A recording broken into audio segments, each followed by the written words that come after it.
Welcome to this episode of GenAI Live. My name is Brian Terry, and I'm a Senior Partner Solution Architect here at AWS.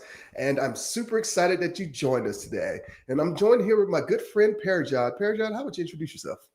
Hey, thank you, Brian. And hello, everyone. I'm Parijat Avasthi, and I'm a senior partner solution architect as well at AWS. And I'm also excited, as always, either hosting the GenAI Live or watching GenAI Live. Awesome. And if this is your first time joining us, we're happy that you're here.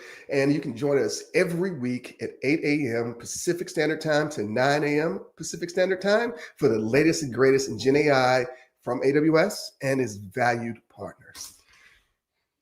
So, Absolutely. Parijad, there's been a lot of interesting things happening in the last week on GenAI, like every Oh, week. yes. What have you seen?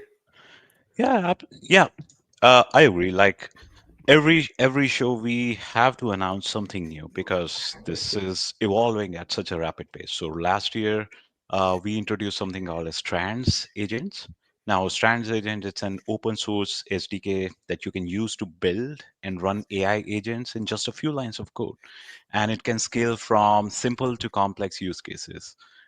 You can use it with the MCP servers, and you can also use any of the Python function as a tool for your agent with the @tool decorated. So for the Python geeks out there. Now we also announced something called as AWS Transform. Now AWS Transform brings the power of GenAI into migrations and the modernizations. So if you are looking to migrate your VMware workloads to AWS or looking to modernize your .NET apps as well as the mainframe workloads into AWS, you can now use AWS Transform, which is now has been made generally available for our customers. Oh, that's super exciting. I mean, to combine the power of GenAI to do migrations, I think we're moving into a different place. Yeah, absolutely. So GenAI, now agents, and all these variants that I talked about, AWS Transform, these are essentially the agents who are at work for you and making life simpler for the people who are doing these migrations and modernizations day in and day out at scale. Absolutely. Absolutely. Yeah. Yeah, and that's really cool how we continue to add these new features on top of AWS. But one of the things that we keep adding features to is Bedrock. Oh, yes. Yeah. Excuse me. So I've noticed in Bedrock, we've added a couple new writer models, which is exciting because Bedrock is a great platform for the latest and greatest models. And this actually shows that you can actually get them in one place. So that every time a value partner adds a new model, it goes into Bedrock and you can just absolutely start using it. So this is awesome. Wonderful. Wonderful. Yeah. Yeah. Yes. Well, we can talk all day about the latest and greatest, what we see in the news, but I Yes. think our audience wants to hear from our partners. So, how about we bring in our next guest and we talk to our next guest and he can talk about his latest and greatest in Gen AI? How about that? Sounds good. Let's bring them on. All right. Welcome, Jim. How are you? Good morning, Brian. Parajat, how are you? Yeah, Good. we're Thank doing absolutely great, sir. How would you introduce yourself? Yeah, pleasure. Thank you. Thank you for having me. So, Jim Keller, I'm proud to lead the AWS Global business here at Quantiphi, based on the East Coast, US. Absolutely. Welcome, Jim, to the show. We're always excited to have partners like you. I'm a big fan of Quantify and the things that you do and Thank some of you. the solutions that you guys create. Can you talk a little bit about those solutions just in case there are some viewers here that don't know? Yeah, no, appreciate that. So, Quantiphi, we're a 12-year-old born in the cloud systems integrator, been an AWS partner for nearly that entire time. And really, if you think about what Quantify does day in and day out, we infuse AI into every aspect of what customers are seeking to do with and around AWS, whether it's data and data modernization or migrations, whether it's application modernization, whether it's pure native AI and ML as part of their daily operations, and then customer experience sort of wraps all of that together. So those are really the things we focus on with our enterprise customers around the globe. And we are sort of an AI DNA first digital engineering company. So AI to us is part of how the company was born, and part of sort of our natural motion. And now, as I often say, we're thrilled that the market's catching up to where we've been for quite a while. So, and it's an exciting time. Absolutely. I mean, Wonderful. everything's changing in this space from week to It week. is remarkable. It's quite it's Remarkable. remarkable. Indeed. Right. So from your experience, tell us about, what are the you have worked with so many clients. So what are the key indicators that an organization is now ready to take advantage of generative AI or AI in general? Yeah, super relevant question, because not all enterprises are ready. They may think they're ready, but they may not necessarily be ready. And the way, for those customers that we view as ready, they fit. There's several characteristics that tend to give us that indicator. One, they at least have some form of a data strategy that they're implemented, or they're seeking to implement, because obviously we know data and content is the foundation of any successful Gen AI or AI initiative um, at scale. So have they formulated that plan? Have they implemented that plan, or do they need some help implementing that data strategy in order to support those Gen AI use cases? And then the second are the key stakeholders in the enterprise, whether it be compliance, legal, cloud ops, or whatever, on board? Like, have they wrestled with what AI means in the context of either their outward facing solutions or their internal operational needs, and have they sort of wrestled that to the ground and gone through those discussions and hurdles? And then third, have they actually provided some budget to execute some of those initiatives beyond? We do a lot of experimentation, and we're all in the experimental game right now in terms of seeing how AI can be leveraged to build efficiencies across the business. But do they have investment dollars they can put into executing those initiatives? And thankfully, given Quantiphi's stature with AWS, we have a lot of strategic partner funding that we can leverage to help those customers engage in those opportunities, but yet still it requires customer investment. So those are kind of the three pillars that we look at to sort of tell us. And then fourthly, which is not to be overlooked, is there really an executive sponsor, whether from a line of business or from IT, that's sort of willing to take on the gauntlet of, yes, I have an initiative, or yes, I have a use case, or there's something I feel is compelling enough to both invest and take forward here within my company, and will stand behind. And if those ingredients are all there in various degrees, then there's a high probability that we'll be successful in working with those customers on an AWS-centric solution. Absolutely. I mean, I love that you talked about, like, this type of journey takes everyone, from the guys that are like running infrastructure all the way up to maybe the CTO or the CFO to make these decisions on Gen AI. I mean, we've seen this before in the past, but I think nothing like this to this level, right? Oh, no. And I think it's pretty obvious that IT is trying to educate their various constituents in the business about how IT could potentially be leveraged to help facilitate and drive efficiency across the organization, whether it be in sales or marketing or legal or finance or manufacturing or supply chain or whatever it happens to be.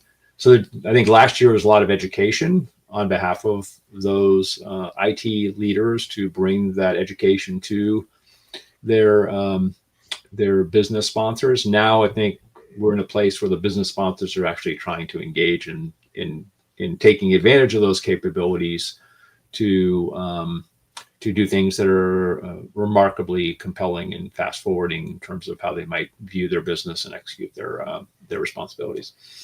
Oh, absolutely. Right. And in fact, these are all relevant points, and we ourselves see these, when we work with our own clients. So, tell us about, like, how should the organizations assess their GenAI maturity across data infrastructure and governance? And as a follow-up question, how do you, as Quantiphi, guide your customers in developing the overall GenAI roadmap, which focuses on the return on ROI? ROI is the watchword, right? And last year we did a lot of experimentation. ROI was there, but it wasn't really the primary consideration. In today's world, ROI is the primary consideration, amongst others. So to use an AWS phrase, we work backwards from the outcome the customer is seeking. Again, and I'll ask you to share an example of this in a moment. Work backwards from a set of potential use cases from whatever sponsor may want to bring those forward. And then we put together what we call sort of a value matrix. And if we assess each of the use cases based on that value matrix, One is we've already talked about what's data readiness. Is the data clean? Is it available? Is it accessible? Etc. Second is it, how would we classify it? Is it an efficiency, productivity sort of play? Is it a competitive differentiation play? Is it an external play or an internal play? Third then is whom within the organization sort of needs to be in the canoe with the sponsor to drive success and adoption. And then fourthly, as we already talked about, to what extent are legal and compliance aligned, so that as we work this through to ideally an automated deployment with AI ops and ML ops, is everybody sort of in the canoe together and aligned. And the way that, and then usually that gives us a stack ranking with sort of a weighting, and then we assign with the customer sort of value to each of those use cases. And that has helped us immensely, and our customers, more importantly, really put some rigor to an idea versus something that could really move their business forward in whatever way they view it as impactful. And as you both know, competitive differentiation in the marketplace for our joint customers is paramount. So if they see someone else in, whether it be in the insurance business or the retail business or the manufacturing business, articulating or doing something, leveraging AI that they may view as putting that company in the fore, then they're going to want to react to that, or ideally be the first mover. So speed then matters, but not sacrificing quality. But that value matrix has really been a significantly valuable tool for us and our customers to kind of try to separate the notions from the true needle movers in terms of what they might be able to take advantage of with AI. Awesome. So just to double click on that, do you also break it down for use cases for AI? Because there are a couple different, from anywhere from chat box to text processing. Can you talk a little bit about that?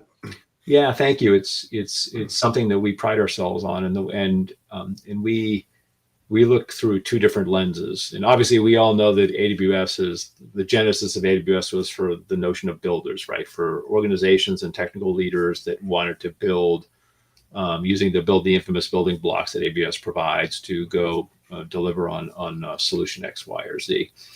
And we're happy to do that and do a lot of that for our enterprise customers. But the reality is, particularly for line of business, there are some situations where it's just easier, or time pressure requires more of a buyer orientation, where a prepackaged solution may not necessarily be a pure software product, but something that is 60 or 70% pre-built, and then we can customize it for those use cases.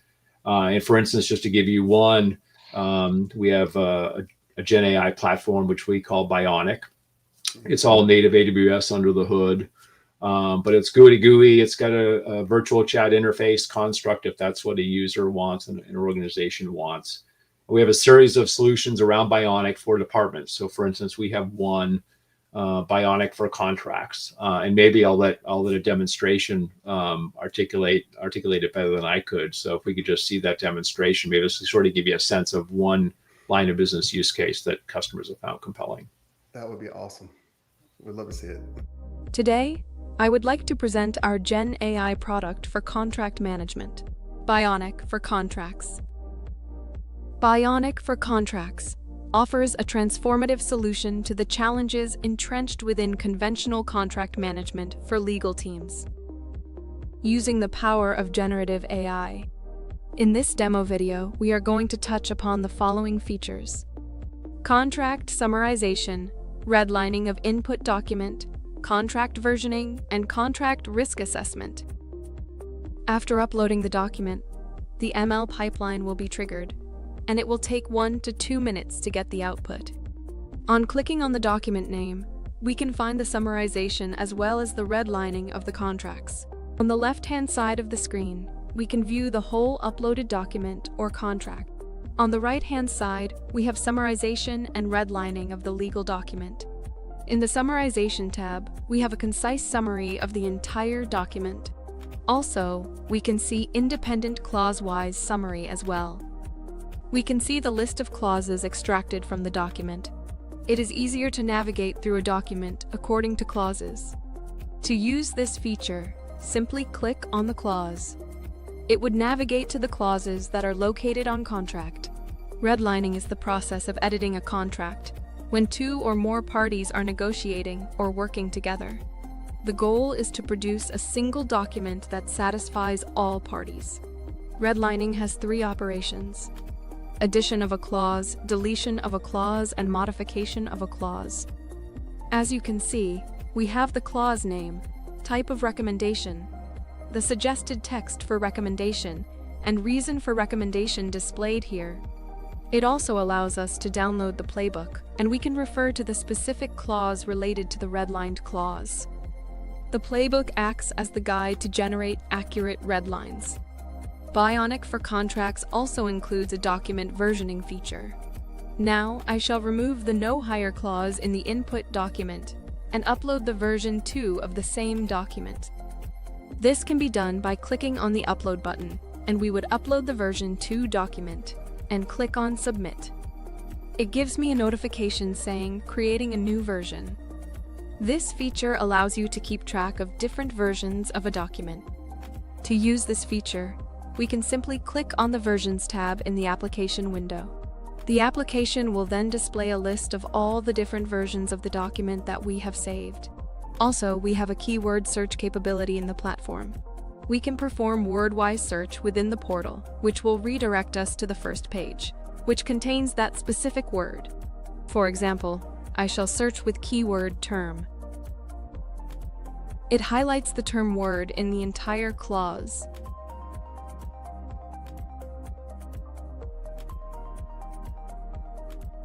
Also, we have the option to run ML pipeline again by clicking on the Process Again icon. In case we are not satisfied with the initial redlined or summarized result, we also have an option to download the contract irrespective of its version. We can also assign counselor or legal advisor for the document and can set the ETA for the processing of the same.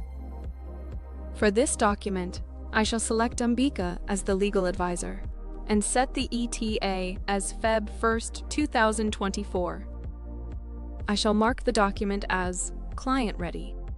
After refreshing the page, we can see that document has changed to the client ready version. Bionic for contracts also allows the users to analyze the risk associated with the contracts based on various parameters. Thank you for watching the demo.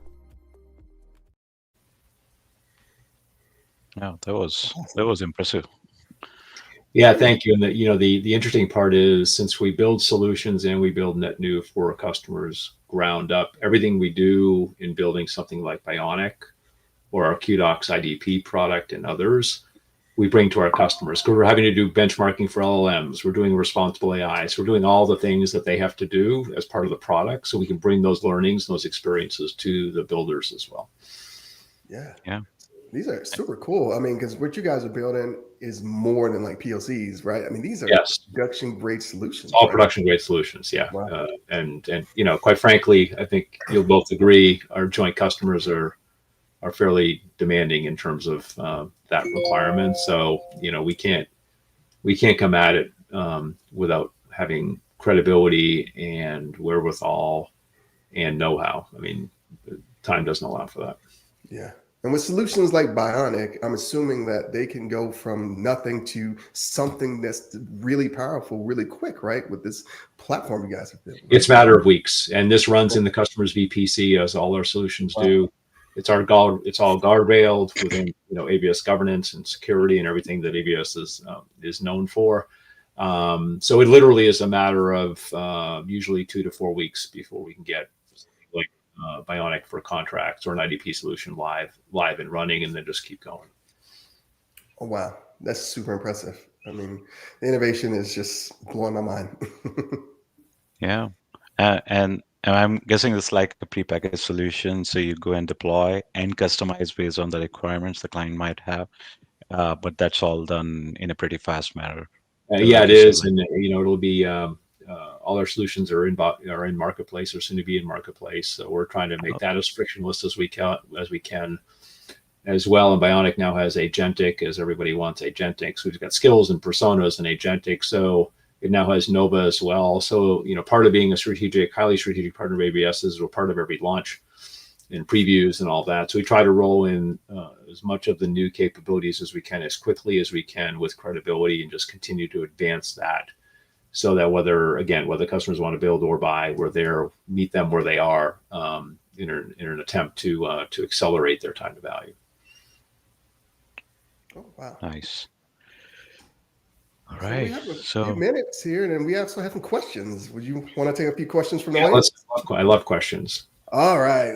Okay, let's start with our first one. Oh, this is a big one. It says, how do you see traditional software industry transforming in the post-AI era, particularly in terms of software development lifecycle, resource utilization, evolving roles, emergence of practices like ML ops, data ops, and AI ops? Yeah, that's a big one. It's a big one. And Rajesh, it's actually something, for services companies like Quantiphi, our existence and the future of our business depends on us addressing this particular topic head on.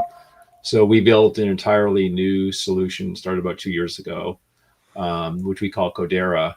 And it is entirely targeted at automating all of what you just listed and more. So code generation, QA, DevOps, MLOps, AI ops, all of that. So we are trying and working on outcomes-based and do execute outcomes-based work on behalf of our customers as well. So it's causing Quantiphi, as more importantly, our joint customers, in really rethinking their entire software development lifecycle, and where the smart people that are the engineers and the architects can add the most value and participate in that process, and automate the routine, mundane, over and over and over again tasks. And we're known for being sort of on the forefront of innovation around AI and ML and data. We're doing that in our own business on behalf of our customers. And we found that automation has cut somewhere between 30 to 40% of our time to value for customers, almost each and every step. So we'll use the phrase eating our own dog food, but we do. And it's super important that we do and bring that value to our customers. Well said. Yeah. Well said. Great question. Super relevant question. Yeah. So here's another one. Yeah. Yeah. So do you maintain segregation of client content from your own platform? I think you addressed this earlier, right? I did. So unlike other solutions on the market, the customer's content and data is theirs. We never see it. We don't want to see it. We don't have access to it. So Bionic, it's implemented, or a custom solution that we may build on Bedrock with Anthropic or whatever, is all built and implemented in the customer's AWS environment. And the data and the content sit there and go nowhere else. We never have access to it unless the customer wants us to, but it never comes out of the customer's VPC to us in any way. We don't move data or content at all, and our platform can't analyze it either, other than delivering value to the customer. Yeah. So essentially deploying it in the customer's account instead of running it in a SaaS line. It's not a managed service. It's not a SaaS environment or anything. We've been doing this a long time, as I said. As you can tell by the color of my hair, I've been doing this a long time. So customer governance, compliance, security, protection. We do a lot of work in regulated industry and government.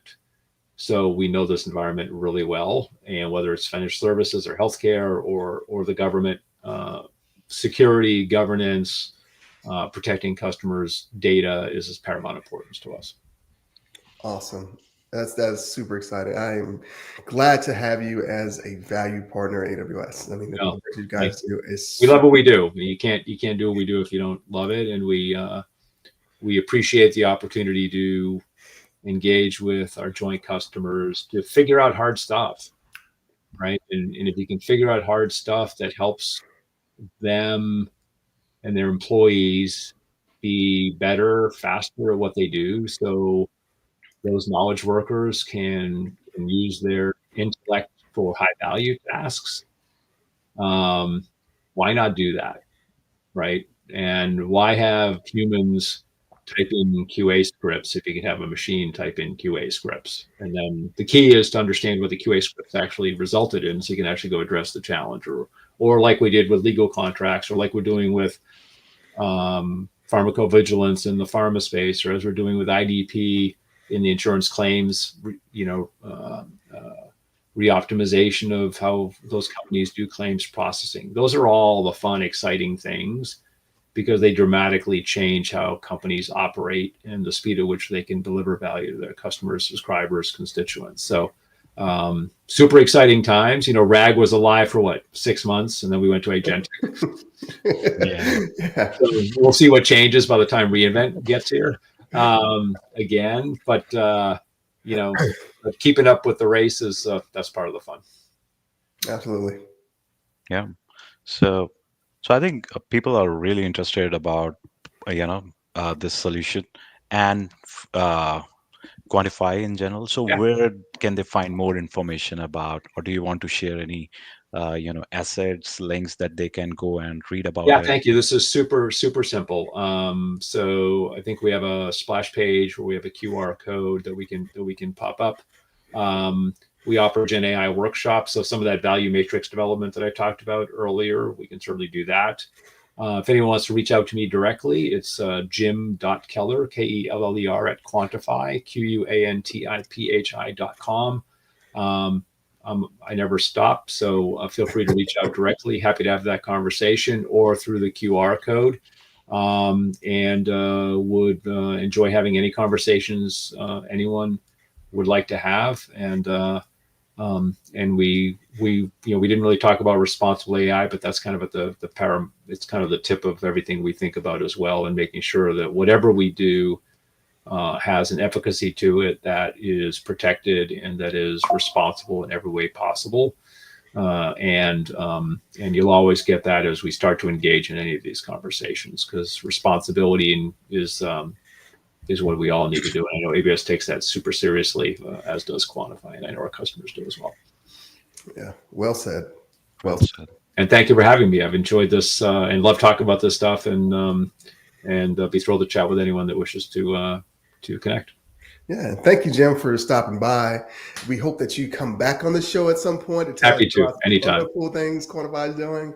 It's always exciting to see partners. There's always something new to talk about, man. I mean, it's always something new to talk about. So yes. Be thrilled to do that, and thank you again for inviting me and Quantify to participate.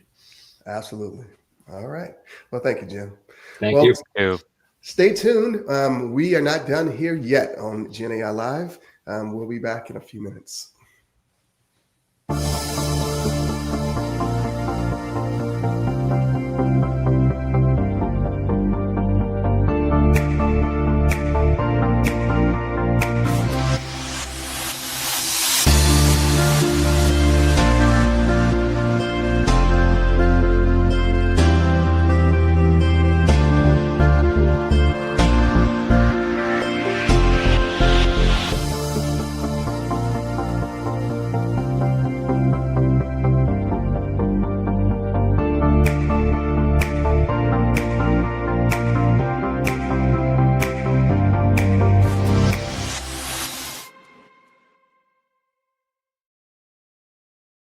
Hello, and welcome back to GenAI Live. I'm Brian Terry, a Senior Partner Solution Architect here at AWS, focusing specifically on GenAI migrations to AWS Bedrock. I'm joined here with my good friend, Parajad.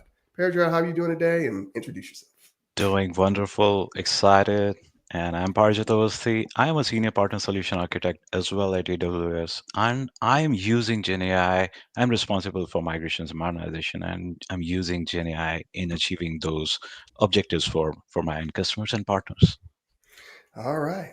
So if this is your first time joining us, we're happy that you're here, and you can follow us and view and see AWS GenAI Live every Wednesday at 8 a.m. Pacific time to 9 a.m. Pacific time to see the latest and greatest of what AWS partners are doing with GenAI. So this is cool.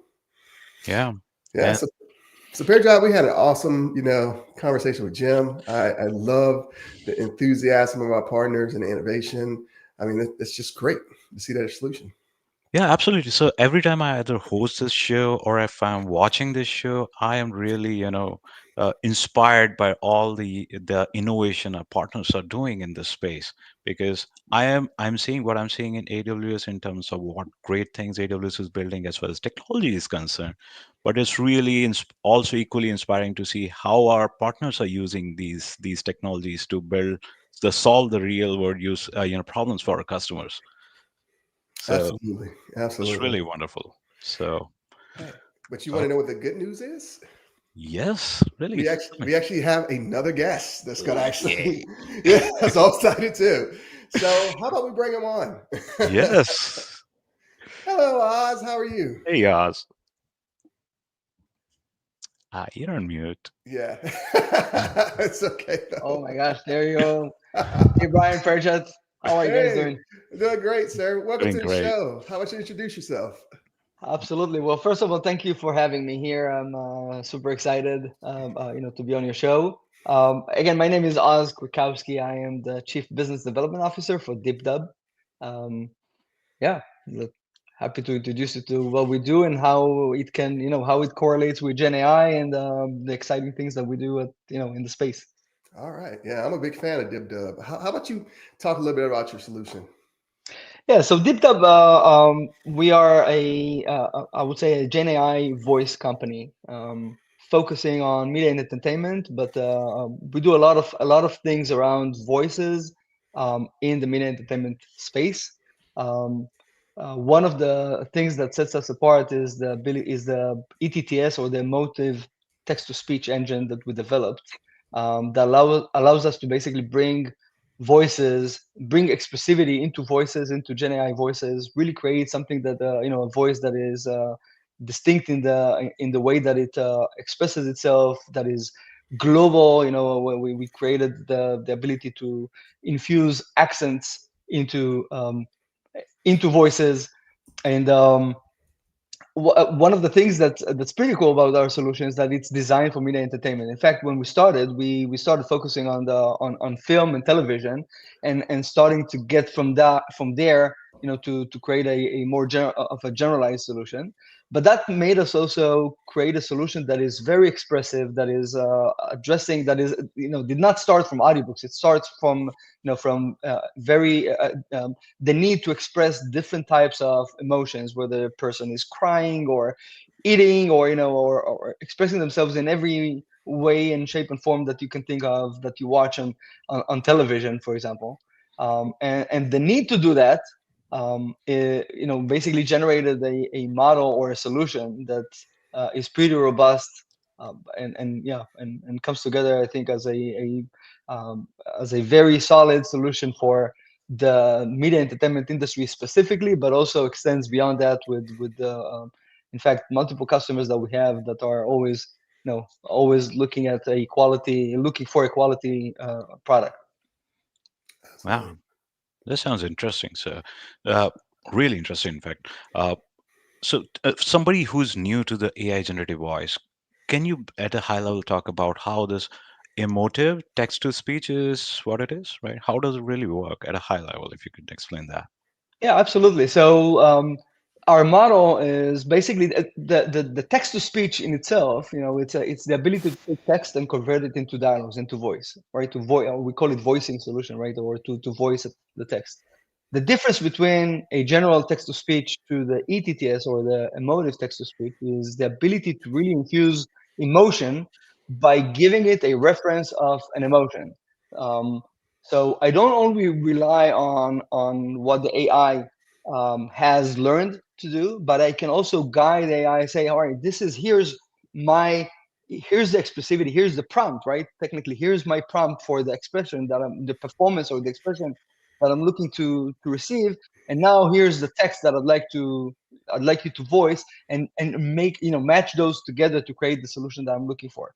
So the ETTS is unique in a way that it allows us to basically infuse that emotion, and also make it, like I mentioned, global in terms of the accents, across different languages, multiple languages, etc. And gives you that level of flexibility to create highly expressive voices that are that sound really good in whatever application you're looking for, whether that's an agent, an AI agent, or if it's an IVR solution, or just some kind of personalization. I heard Jim, the previous guest on the show, and they had a video, and I'm pretty sure that video was voiced with AI. So this is type solution that you could use, and of course, with dubbing or creation of trailers and other types of voice solutions that are required within the media and entertainment industry. Wow, that's Wow. super interesting. Have you seen other applications of this technology outside media and entertainment? Yeah, absolutely. So outside of media and entertainment, the way that you well, first of all, like I mentioned, we've seen the previous guests, because they have that Yeah, sample video, like a demo video, and you just need you have the script, yeah. and your voice. I don't know, my voice.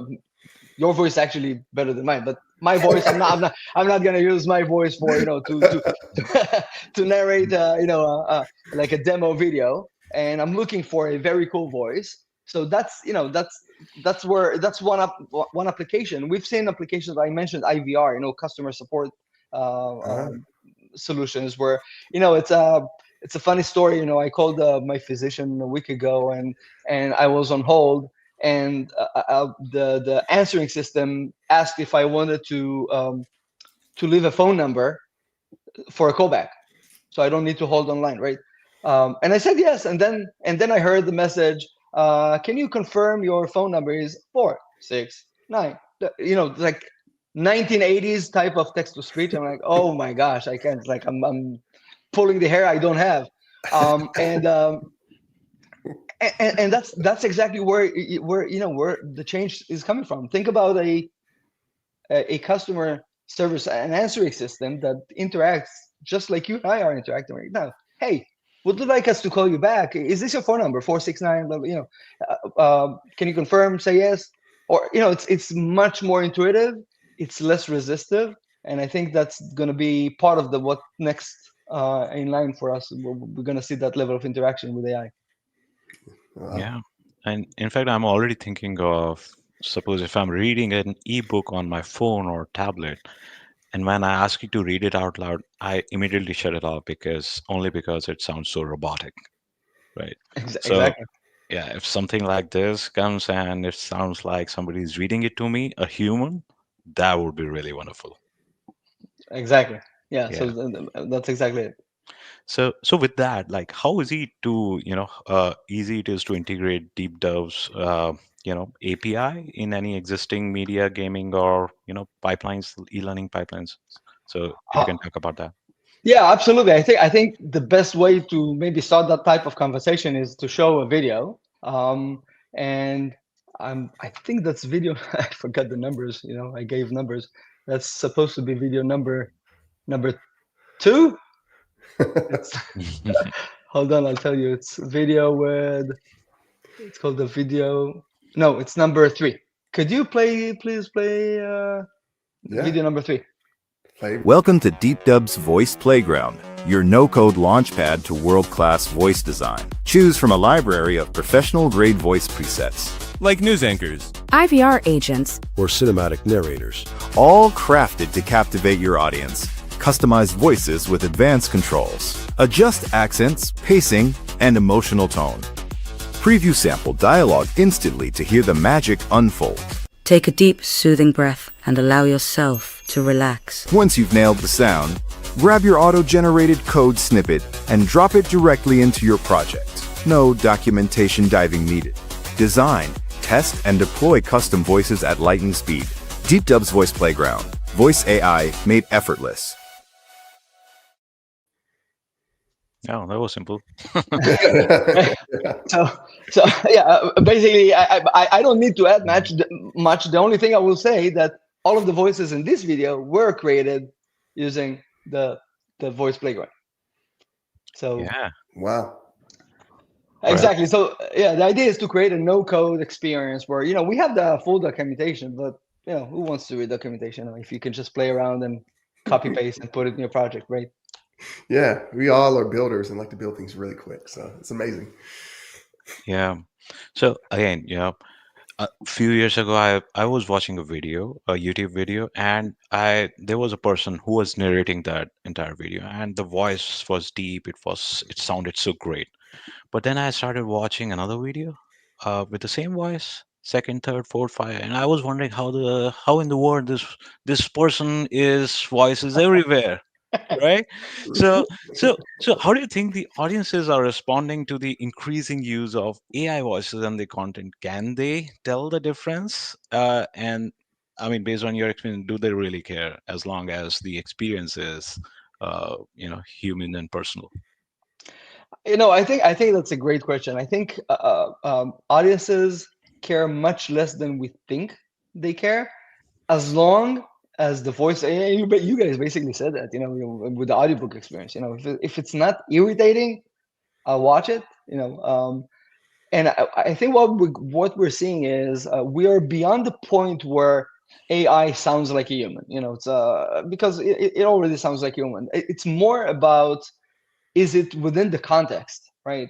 Mm. If you hear someone speaking with a giggly voice, but it's a sad content, it's out of context. Come on, it's like it's got to be within the context of what you actually see. And a lot of times, that out of context experience of the voice. I mean, it's not something that I can point it out, but if you're not within the space, you won't necessarily be able to point it out, but it will be something that's irritating. It's not. It's just like you will say it's too flat. It's not emotive, but really, if you go back 10 years ago and you'll compare, it's actually pretty emotive today. It's just mostly out of context. And I think once you nail that, be able to be within the context, then you're able to basically get at least a passing experience, but mostly a great experience where audiences, they really, at the end of the day, it's like in the audiobook. You're not there to listen whether the voice is AI or not. You're there to listen to the book. The low quality of the voice is just distracting you from experiencing what you came to experience, right? Yeah, absolutely. Yeah. Yep. So Agreed. so I think in the end, it's a matter of matching that context, that contextual level of that emotion, and also of being able to to not distract from the actual experience that you're there for. Well Right. said. So in terms of the types and the kinds of voices which are available, are others like only strictly pre-trained, or if or does the user has the ability to use their own voice samples or something like that?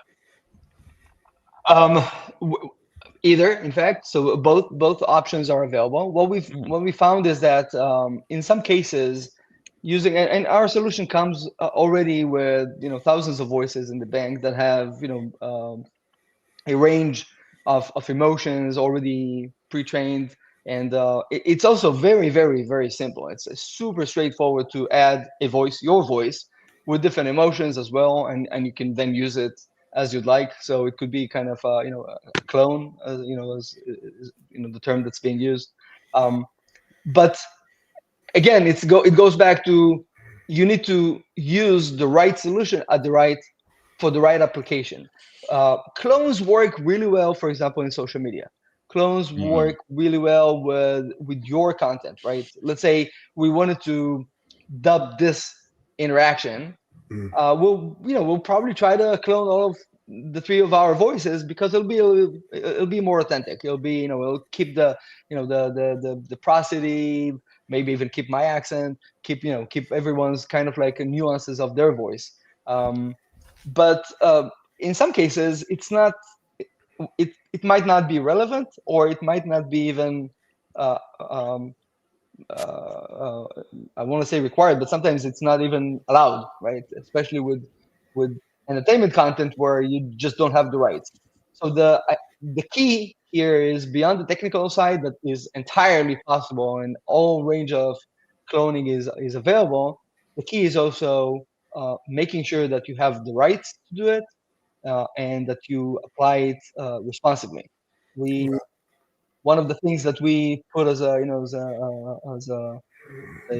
very strong I would say policy is that we are targeting the professional market, and the technology is not going to be used for any abuse. It's not going to be abused or used in a way that doesn't align with the with ethical with ethics and legality of it.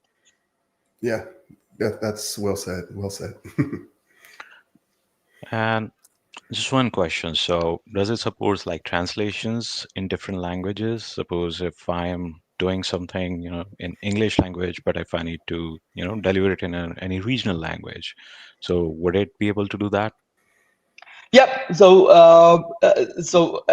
If you remember from the video that we had, the voice playground basically lets you design or gives you the ability to design the voice, including applying the accent, for example. But beyond, I think that's actually a good point. Beyond the playground where you can use the voice, or you can via APIs interact with the LLM and send an API call, get your dialogue with the voice that you design. We also have a platform. So when we're taking that use case and we're trying to look for something a little bit more robust in terms of, I don't only need the audio, I also need editing capabilities. This is where we have a very robust platform. We call it Deepdub Go. The Deepdub Go platform is like a Photoshop for voice editing, and it gives you the ability to change the text, change the voices, apply your voice, cut, merge, stretch, apply accents, remove accents, collaborate, all of that. We actually have a video on that as well, if you'd like to see, and it's so maybe we can play video number 1, please. Let's see it. Hi everyone, my name is Maya, and we are going to localize content using Deepdub Go. Supongo que no somos invitados. Sois bienvenidos. Eres el invitado de honor. No estoy seguro de poder hacerlo. Now, let's create the English version. My stupid brother locked me out of the house. Johnny, come on, man, open the door! Now, I have the power to choose how involved I want to be in the process. I can create glossaries for my content and ensure correct pronunciations. I'm not sure I can make it. I have a lot of offers. I can change the text and improve lip sync. I'm not sure I can make it. I might have plans, dude. Plus, Deepdub Go's AI chatbot can also assist with rephrasing text or answering questions about the story and its context. I can give my characters any accent. I'm not sure I can make it. I might have plans, dude. I can also select a brand new broadcast-ready voice for this character from Deepdub Go's licensed voice bank. All the changes I've made will automatically carry over to this new voice. I'm not sure I can make it. I might have plans, dude. And even, being the control freak that I am, give the system the exact performance I'm looking for. Why can't she just go? Why can't she just go? Yep, it's that easy. That's amazing.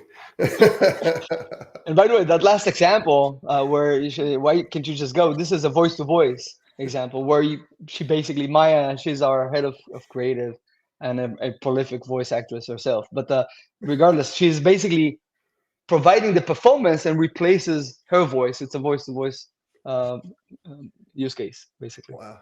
I imagine this just speeds up the whole time to production on editing these type of videos, right? Absolutely. Yeah. Gosh. It's amazing. Truly amazing. So go ahead. No, you go ahead. No, I just want to comment. Yeah, it does.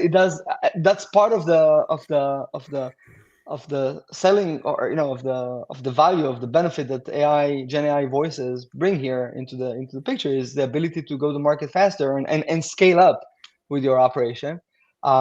As you notice, the tool doesn't replace the fact that there's still manual work. There was someone operating that the tool. It's just like I said, Photoshop.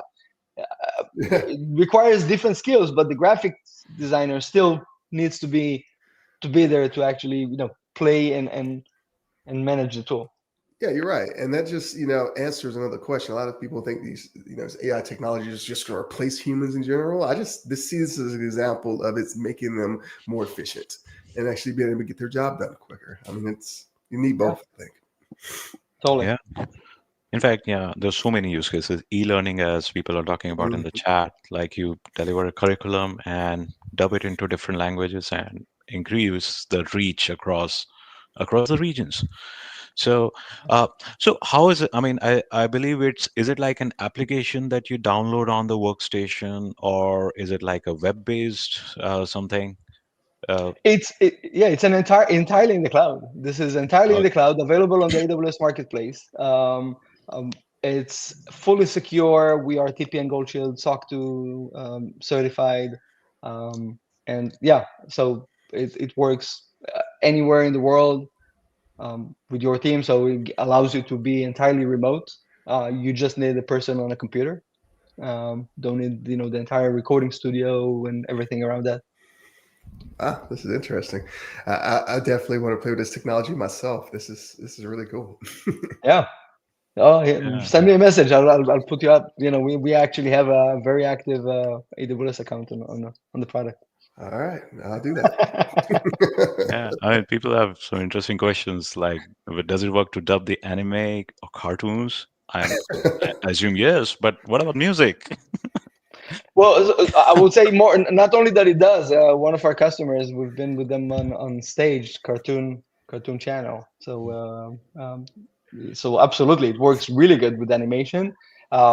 We can also, and I would say we can also dub anime, even though there's nothing that I can point out right now, but which is very challenging in terms of the range of emotions. But we're specifically, like I mentioned, we're specifically tuned to that type of emotion. Wow, awesome. Right. Yeah. So let's see.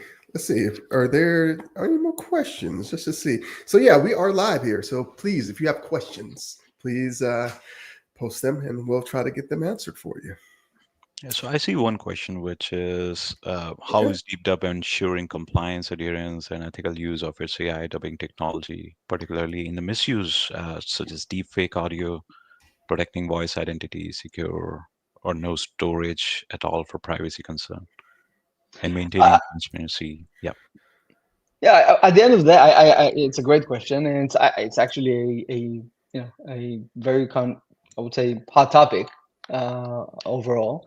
At the end of the day, we are we work with professionals, we work with enterprises, we work with the industry.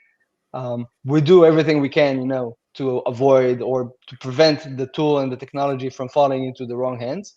But at the same time, there's when humanity found or discovered the fire, no one thought that that bombs can be created or using that. So there's a limit, there's a limit of how much it's true, but there's a limit of how much we can do. But obviously, we are doing everything in our power in order to avoid the technology falling into wrong hands. And obviously, if we see someone that is violating our terms and conditions, they're not going to have access to the technology. But since we are more a B2B solution, then it limits the exposure of the technology to abuse. Yeah. So we have another question here from a builder. So any chance we'll see it's kind of integration between Poly and Deepdub in the future? It would be awesome to have a built-in solution for dubbing and localizing using Poly's voices. That's an interesting question. Definitely a builder. Yeah, at the end of the day, because we have that ability to match voices, you can take a voice from Poly and use it almost immediately on with our LLM. So you just use it as your own voice in a way. But yeah, I mean, at the end of the day, today when you look at the AWS the partners landscape, you can think of Deepdub as like the next gen of Amazon Poly from that perspective. Interesting. Yeah. Yeah. So what's great about these kind of solutions is they spark curiosity and imagination in the minds of people, including myself.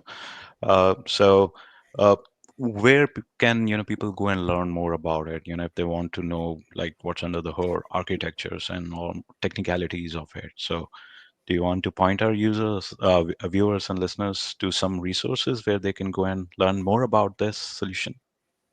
Absolutely. Feel free to check our website. You can sign up for free. You can also reach out to me on LinkedIn, or check our follow us on LinkedIn. We have multiple demos that are out there as well. So feel free to check all that out. You could start playing with our APIs and with the voice playground and with the platform, as soon as 5 minutes after this call, jump on the website and sign up, and you can immediately start playing with it. And if you have any specific questions, email to hello@deepdub.ai, or again, reach out to me on LinkedIn. I'm happy to assist with anything. Well, thank you, Oz. Super Wonderful. impressive technology. Awesome. Well, thank you guys. Thank you for having me. I really appreciate it. Thank you for the opportunity. And I keep following the GenAI live on a weekly basis. Yeah, and we hope that you come back at some point and show us some really cool technology like you've done now. Awesome. Look forward to it. Yeah. Yeah. Great to have you, Oz. Well, Parajad, this has been an awesome episode. I mean, it's been super amazing. I mean, we've learned to see what's possible, especially with Deepdub. This stuff is really awesome.